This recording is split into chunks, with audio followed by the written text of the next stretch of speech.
अब आपके हिसाब से हमारे इंडियन डाइट जो ट्रेडिशनल रोटी सब्जी दाल चावल जो हम लोग खाते हैं, जो आई थिंक 99.99% जो इंडियन हाउस होल्ड खाते हैं मिडिल क्लास वाले, तो उसमें क्या क्या खराबी है और उसमें हमें क्या चेंजेस लाने पड़ेंगे? क्योंकि ऐसा देखा जाए तो कैलोरी वाइज अगर देखने जाए तो ये 2500-3000 तक जा सकती है जो सुबह शाम अगर हम लोग जो ट्रेडिशनली खाना खाए तो उसमें क्या क्या चेंजेस ला सकते हैं? आपने कंप्लायंस की बहुत ही इंपॉर्टेंट बात की थी, क्योंकि लॉन्ग टर्म हमें देखना है, शॉर्ट टर्म हमें जैसे आपने कहा कि क्रैश डाइट करके वापस रिबाउंड नहीं करना।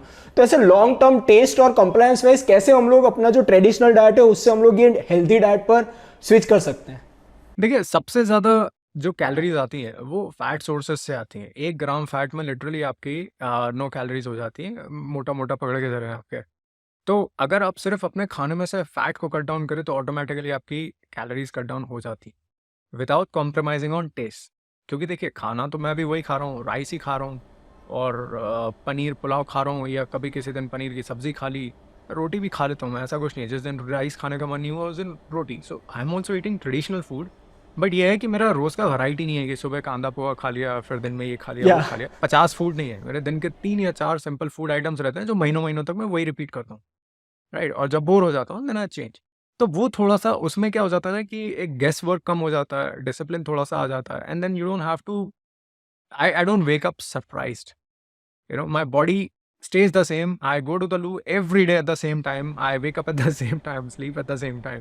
तो वो एक शेड्यूल थोड़ा सा बन जाता है. So there's no surprise. So I can focus on bigger things in life rather than discussing कि यार आज किस चीज़ की सब्जी बनेगी. तो वो थोड़ा सा एक हेल्प हो जाता है. अब रही बात लोगों की जो इंडियन फूड कंज्यूम करते हैं, देखिए आपको सिर्फ सबसे पहले अंडरस्टैंड करना है कि आपकी जो दाल बन रही है वो दाल अगर आप थोड़े कम तेल से भी बनाएं तो उसका टेस्ट कम नहीं हो. उसको थोड़ा ज़्यादा पका लें, धीमी आंच पे थोड़ा और ज़्यादा पका लें, उसका न्यूट्रिएंट वैल्यू भी बेटर रहेगी और उसका कैलोरीज भी कम हो जाएगी. तो उसमें ऑयल कम डालें.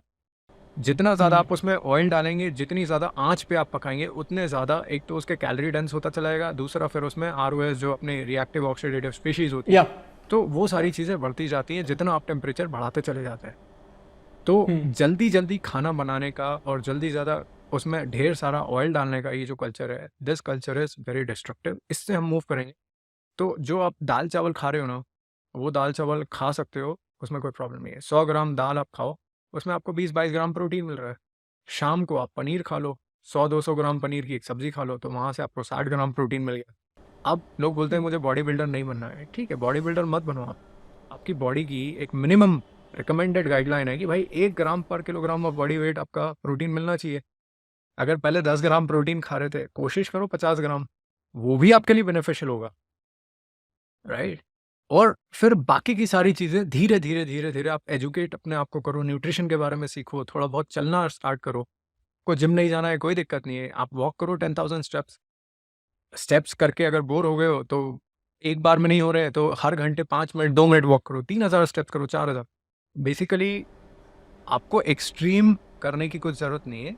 एक जो चीज़ है, थोड़ी थोड़ी चीज़ें उनको ओवर पीरियड ऑफ टाइम आपको रिपीट कर. दोस्तों, ये वीडियो अगर आपको वैल्यूएबल लगा तो इसे लाइक कर अपने सारे दोस्तों से इसे शेयर कीजिएगा. इस चैनल को सब्सक्राइब तो आप कर ही लेंगे. चलिए मिलते हैं.